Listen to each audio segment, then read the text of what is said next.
Ibu?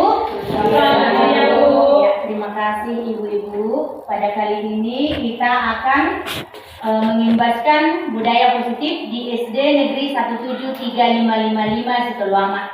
Sebelum kita memulai acara kita, baiknya kita berdoa dulu. Berdoa dimulai.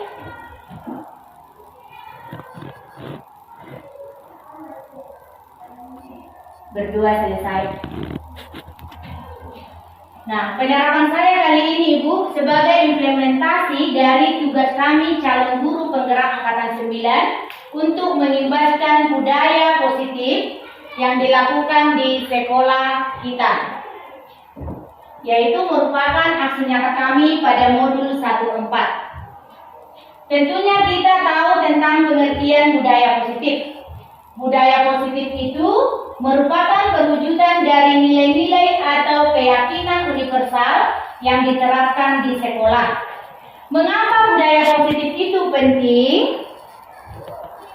Budaya positif itu dapat mengembangkan sikap gotong royong, mampu melakukan kegiatan secara bersama-sama sehingga tercipta kolaborasi yang baik antar warga sekolah dan adanya rasa peduli satu sama lain, serta menumbuhkan sifat mandiri dan bertanggung jawab.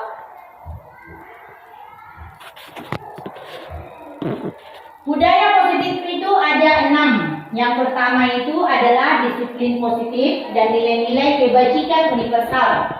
Kemudian teori motivasi, hukuman dan penghargaan. Kemudian keyakinan kelas. Kemudian kebutuhan dasar manusia. Kemudian 5 posisi kontrol guru. Kemudian segitiga restitusi. Yang pertama mengenai disiplin positif. Disiplin positif ini adalah pendekatan kepada anak tanpa hukuman dan hadiah atau disebut tanpa punishment dan reward. Kalau punishment itu hukuman bila anak misalkan melakukan kesalahan atau tidak melakukan tanggung jawab, tentunya kita memberikan punishment. Tapi dalam budaya positif ini kita tidak boleh memberikan reward dan punishment.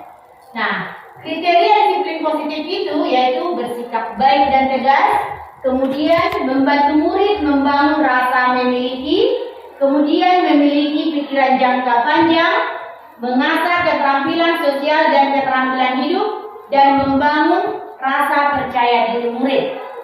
Nah, kemudian ada nilai-nilai kebajikan yang sering kita terapkan.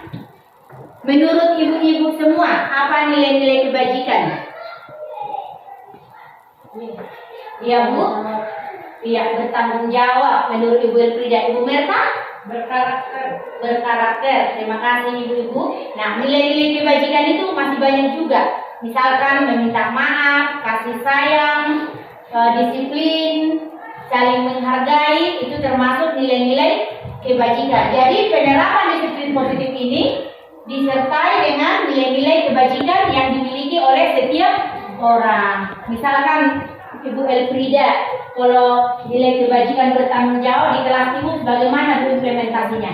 Mengerjakan PR. Iya, terima kasih Bu. Mengerjakan tugas dengan tepat waktu.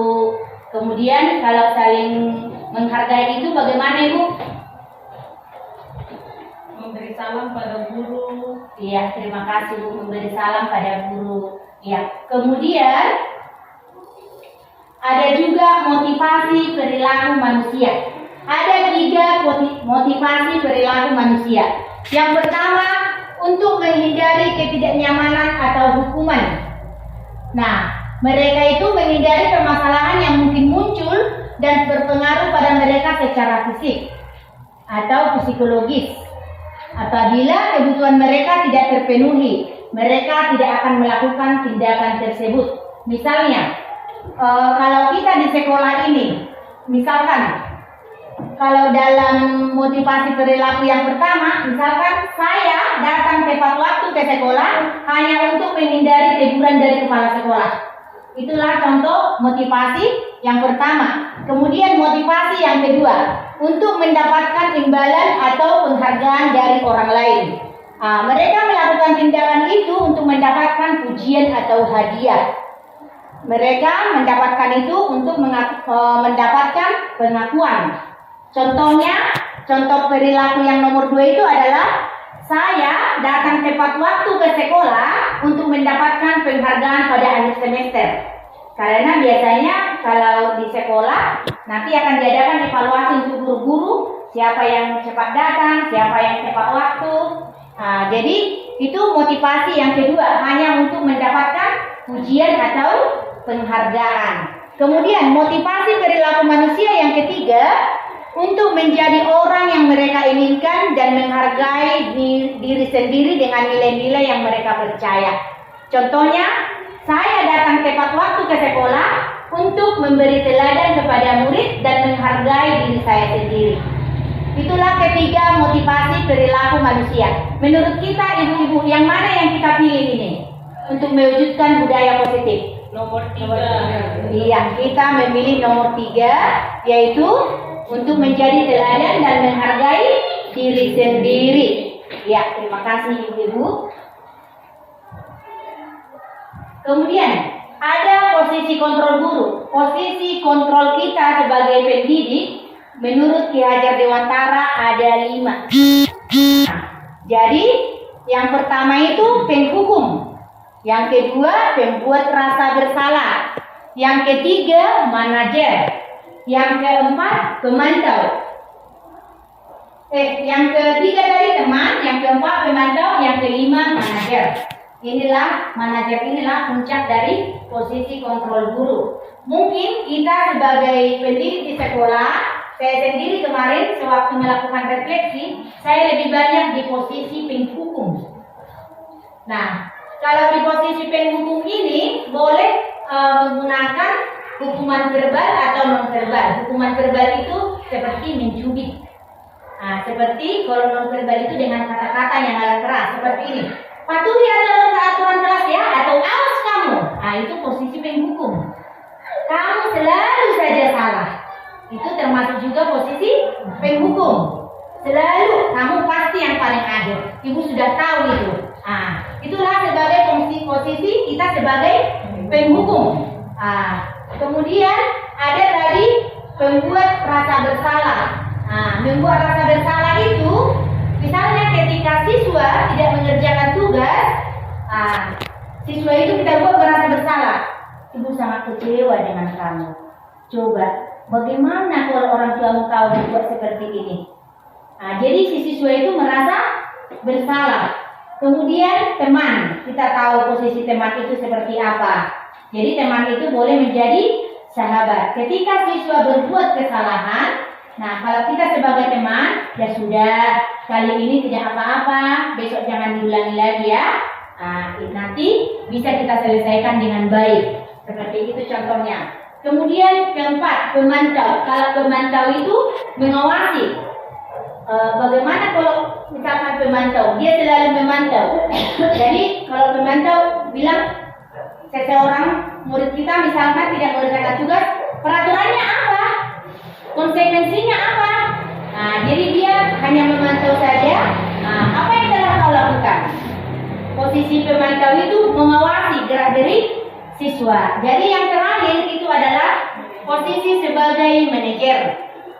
Posisi kontrol manajer inilah yang diharapkan untuk kita guru bisa kita terapkan di sekolah.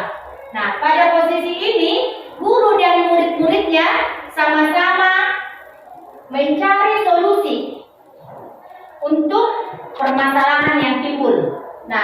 Fungsinya posisi kontrol manajer ini untuk memotivasi murid mempertanggungjawabkan apa yang sudah dibuat oleh murid itu sendiri.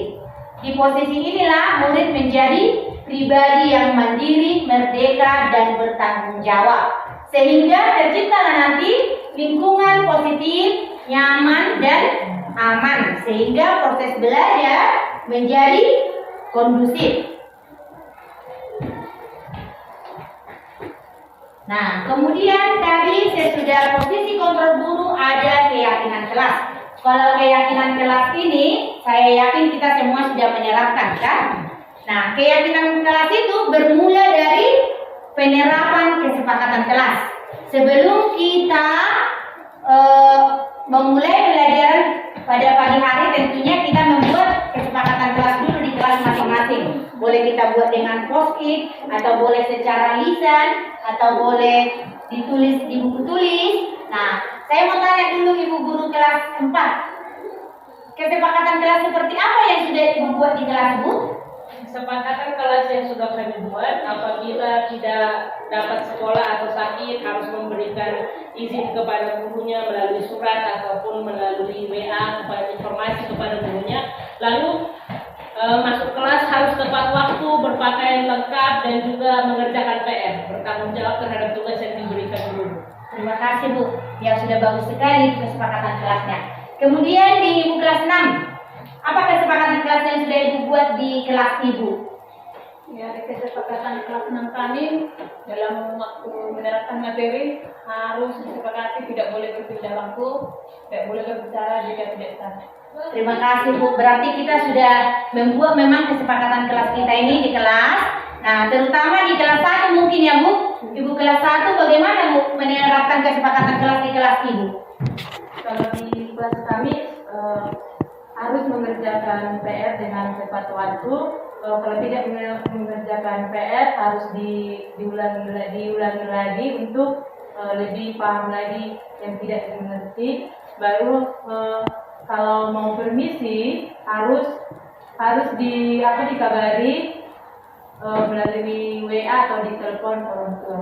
Ya, terima kasih Bu. Berarti intinya ada refleksi juga ya Bu di kelas 1 ya Bu. Walaupun masih kelas rendah, kita tentunya melakukan refleksi juga. Demikian juga mungkin di pelajaran agama ya Ibu. Nah, ada evaluasinya dan ada refleksinya juga. Menurut Ibu Kepala Sekolah, bagaimana Bu kesepakatan kelas yang sudah dilakukan di sekolah ini Bu?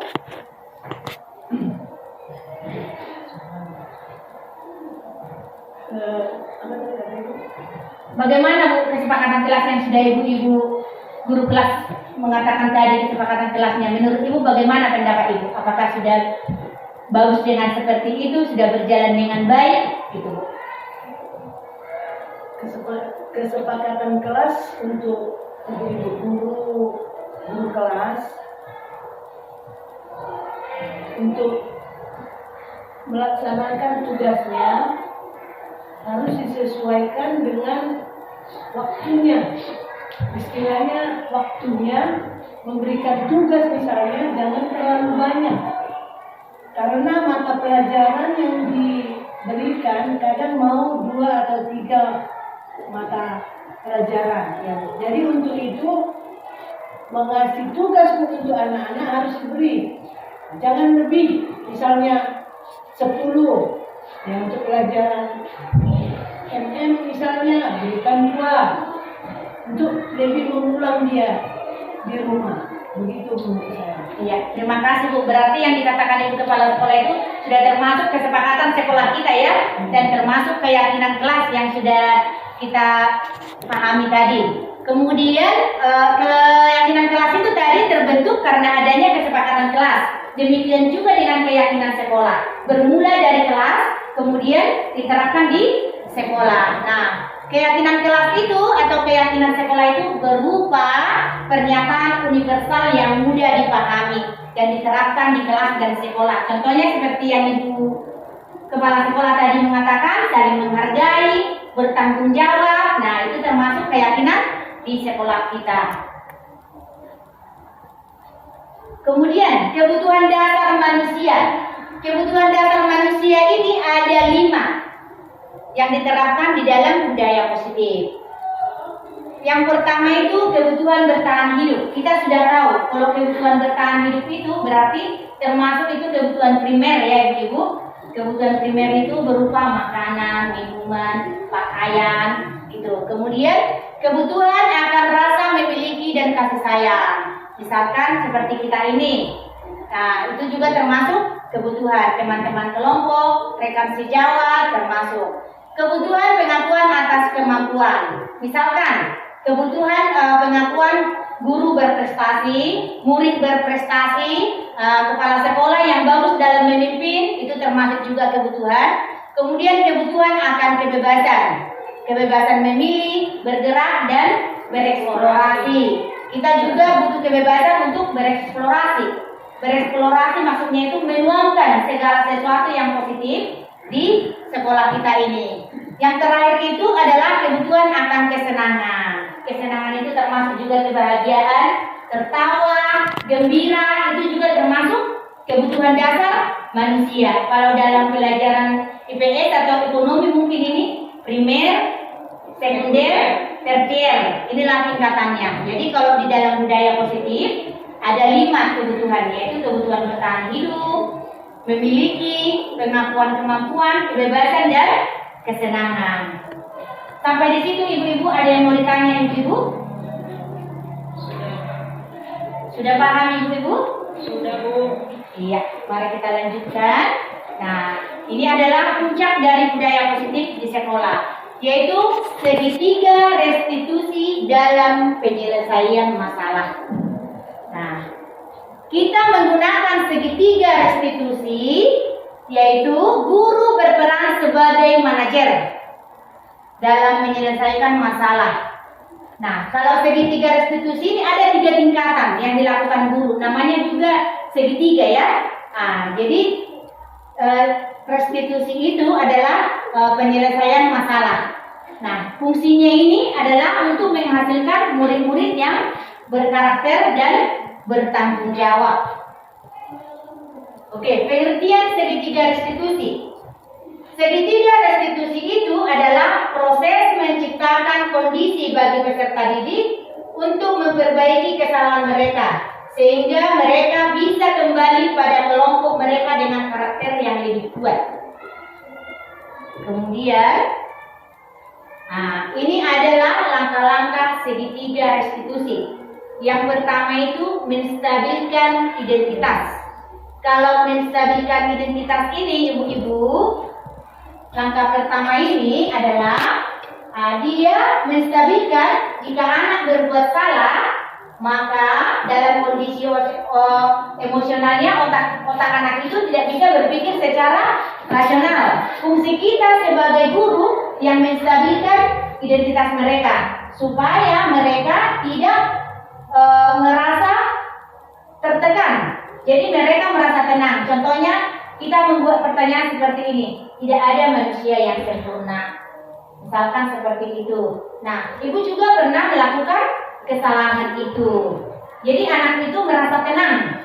Perasaan dia tidak merasa tertekan. Kalau seperti misalnya suatu masalah timbul, dia tidak merasa tertekan atau tidak merasa dikucilkan. Itulah langkah pertama.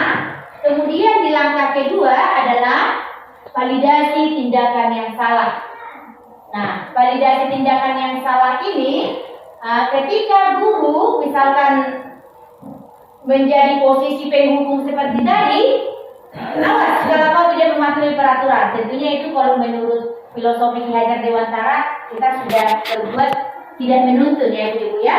Jadi kalau menurut filosofi Ki Hajar Dewantara kita harus menghamba kepada murid dan menuntun mereka sesuai dengan kodrat yang dimiliki. Nah, jadi kita memvalidasi tindakan mereka yang salah itu. Nah, jadi dia tidak merasa bahwa dia itu tidak selalu dalam masalah. Dia merasa bahwa alasan yang dia sebutkan itu bisa dipahami guru. Contoh pertanyaannya, apa alasan kamu melakukan seperti itu? Misalkan seperti itu. Coba ceritakan ke ibu. Memangnya ada apa?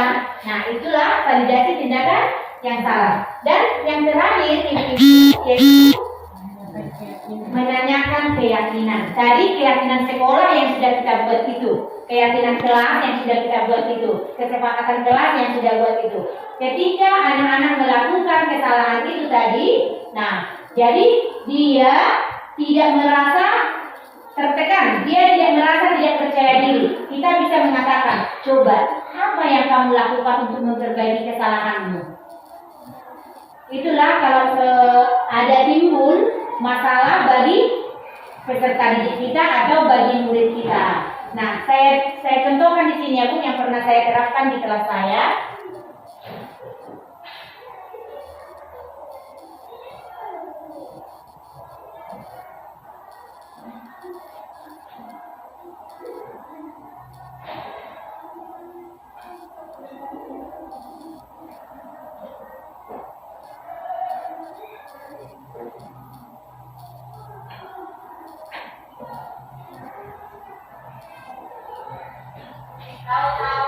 Di sini saya terapkan.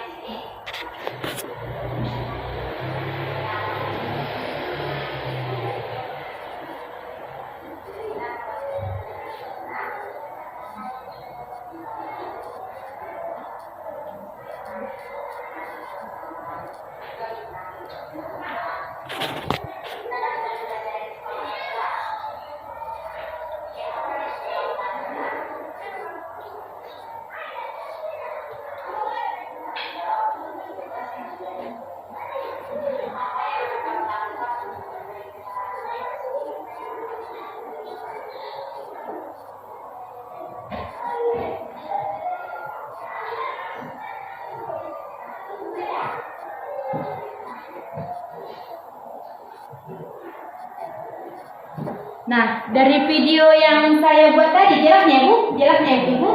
Jelas Bu. Nah, itu adalah penerapan dari segitiga restitusi. Nah, itu adalah penerapan dari segitiga restitusi. Ketika tadi menstabilkan identitas, nah saya mengatakan kepada si kasih ketika dia tidak mengerjakan tugas itu menjadi suatu masalah bagi kelas ini. Jadi untuk memahami segitiga restitusi dia tidak saya buat di kelas supaya tidak merasa malu. Jadi dia saya panggil ke kantor. Nah, di situ saya menerapkan segitiga restitusi. Nah, yang pertama menstabilkan identitas. Saya katakan kepada dia bahwa manusia itu semua tidak ada yang sempurna. Saya juga pernah berbuat salah. Baru divalidasi tindakan yang salah, saya menanyakan alasan dia mengapa berbuat seperti itu. Kemudian dalam menanyakan keyakinan, saya menanyakan kepada dia keyakinan apa atau nilai-nilai apa yang sudah dia langgar. Nah, dan yang terakhir itu saya menanyakan bagaimana cara dia untuk memperbaiki kesalahan yang sudah dibuat. Oke, untuk kasus yang kedua,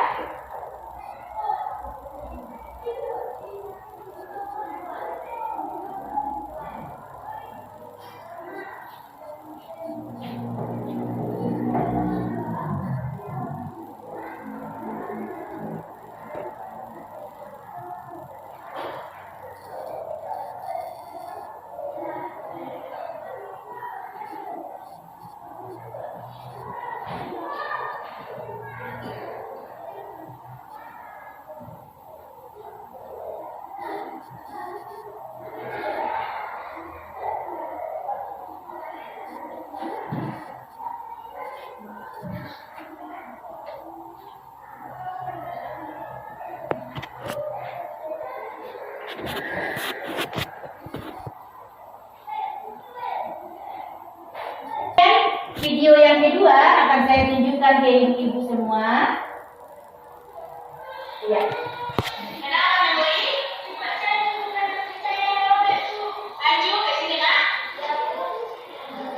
Kenapa ini robek saya? Kau menanyakan terlalu keras. Jadi bagaimana memori? Ya, aku jawab. Saya sudah jawab semuanya, Bu. Kau tahu baju sekarang terus kita kan? Ya. Nilai apa yang kau langgar, Nak? Iya. Nah, berbuat salah itu manusiawi. Itu juga pernah ngomong sama. Nah, apa yang kau lakukan, Nak? Perbaiki kesalahan.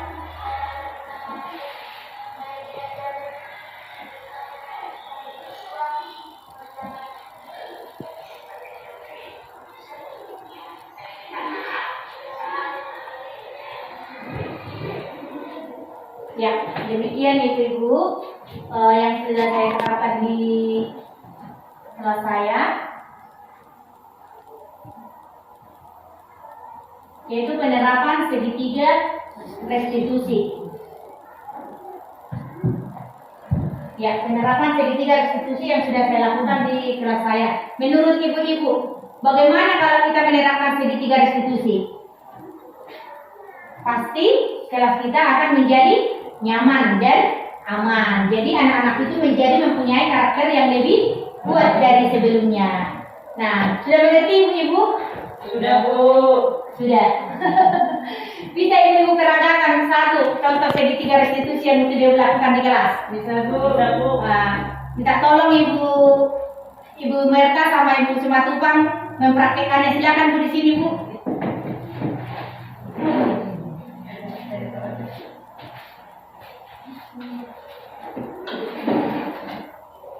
Ya silakan Bu.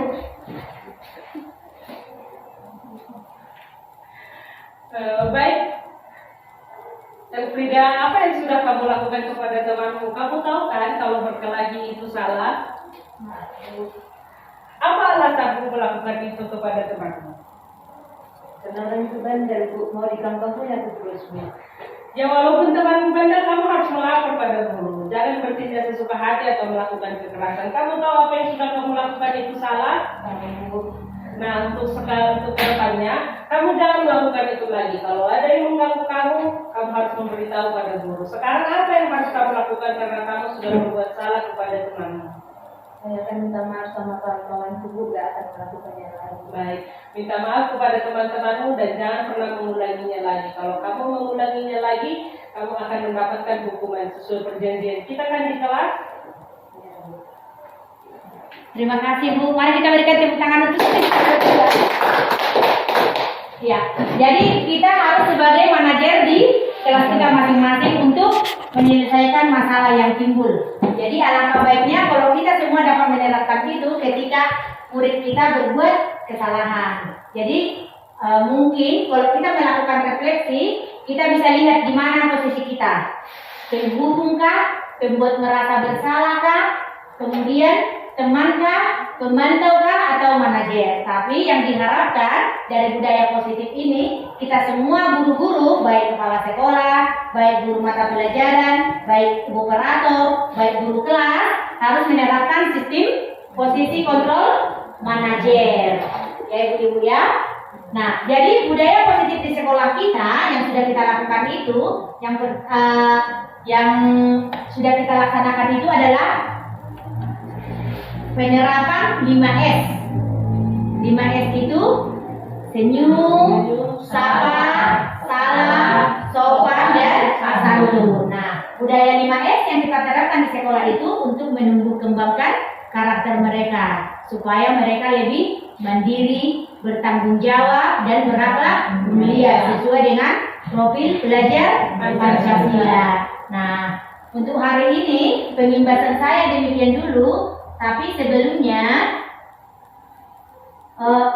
ibu-ibu boleh menyimpulkan kesimpulan yang kita ambil itu. Saya minta dulu pertama dari Ibu Kepala Sekolah untuk menyimpulkan apa yang sudah saya bahaskan hari ini. Silakan Ibu.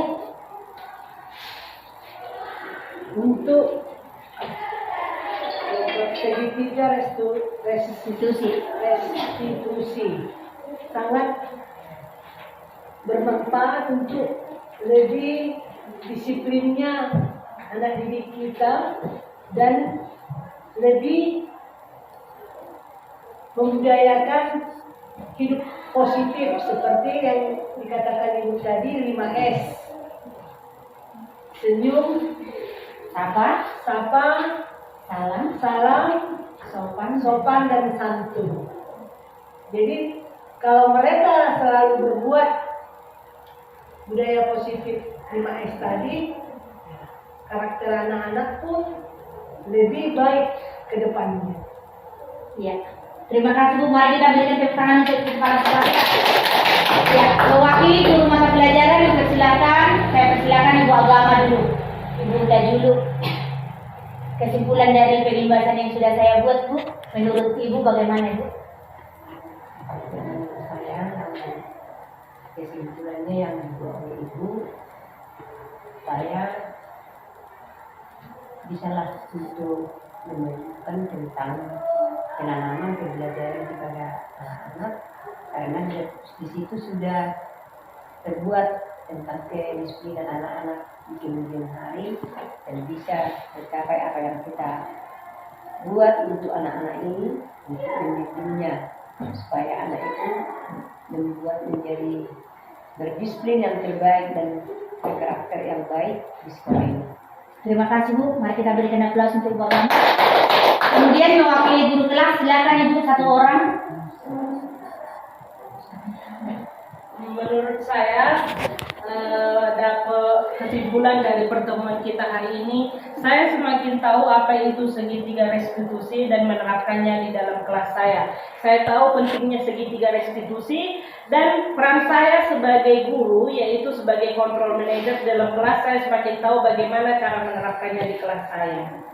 Terima kasih Bu, tepuk tangan untuk Ibu. Nah, jadi kita bisa mengambil kesimpulan yaitu budaya positif itu sangat penting diterapkan di sekolah. Untuk mewujudkan budaya positif diperlukan kolaborasi dan komunikasi yang baik antar semua warga sekolah dan pihak-pihak yang terkait. Budaya positif itu menumbuhkan karakter murid yang sesuai dengan profil pelajar Pancasila. Terima kasih saya ucapkan kepada ibu-ibu. Nah, untuk refleksi dan umpan balik, boleh satu orang siapa yang bisa membuat refleksi kita dan umpan balik ke depan. Bagaimana perasaan hari ini, kemudian apa yang didapat ibu, bagaimana diterapkan untuk ke depannya. Silakan ibu. Silakan ibu, satu orang untuk melakukan refleksi dan umpan balik dari pembimbing Terkunci. langsung di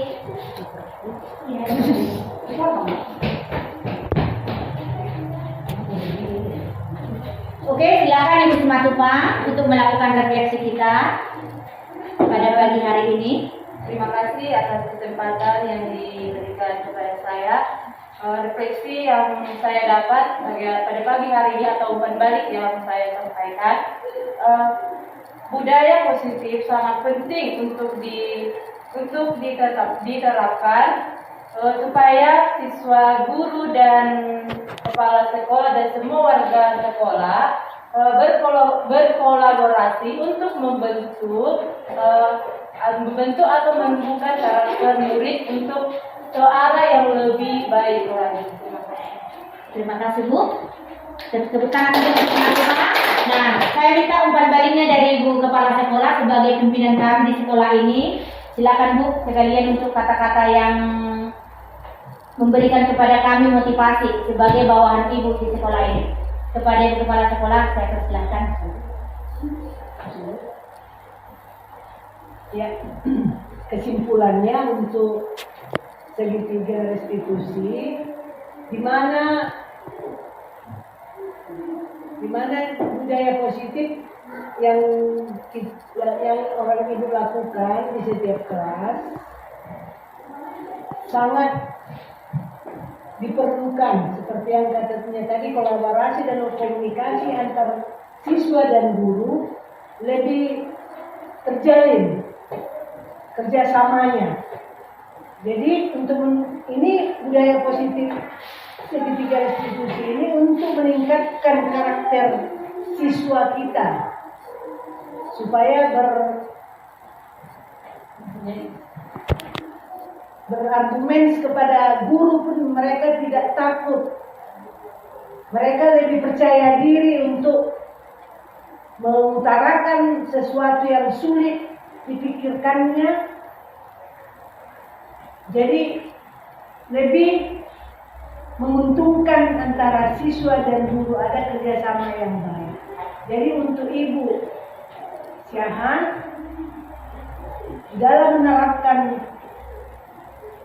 pembelajaran atau segitiga restitusi di dalam pembelajaran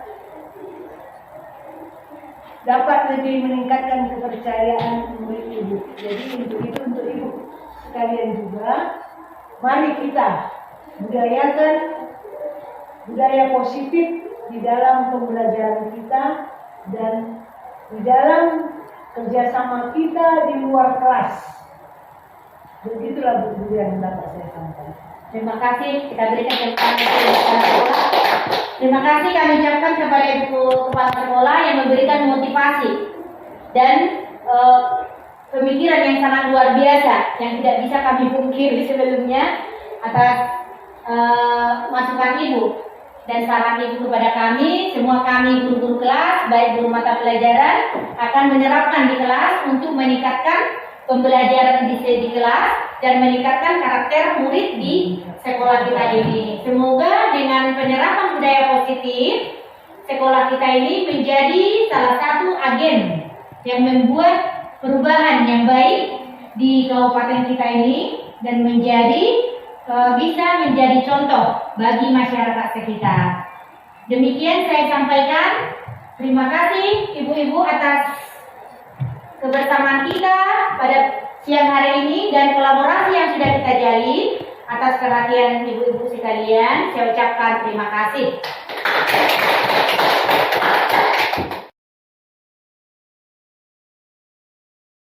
Saya merasa senang dengan pengimbasan yang dilakukan oleh Ibu Syahaan. Semoga segitiga restitusi dapat kami terapkan di kelas maupun di sekolah dan bermanfaat positif bagi guru, siswa, dan orang tua. Terima kasih. Saya sangat berterima kasih untuk Ibu Syahaan karena memperkenalkan budaya positif di kelas kami, dan saya sangat senang dengan pengimbasan yang diberikan Ibu Syahaan tentang budaya, apa itu budaya positif, dan saya akan melaksanakan atau mengaplikasikan di sekolah atau di kelas saya sendiri dan untuk warga sekolah. Terima kasih buat Ibu Rolastia Syahaan telah menerapkan budaya positif di sekolah ini. Kami akan mengimplementasikannya dengan segitiga restitusi. Terima kasih. Nama saya Andi Simatupang. Saya telah berbuat kesalahan. Saya tidak merasa tertekan karena ibu guru saya menasihati saya dengan baik. Saya tidak melakukan kesalahan lagi. Terima kasih. Saya Kasih Pangaribuan. Saya merasa senang karena ibu guru saya menerangkan tentang segitiga restitusi.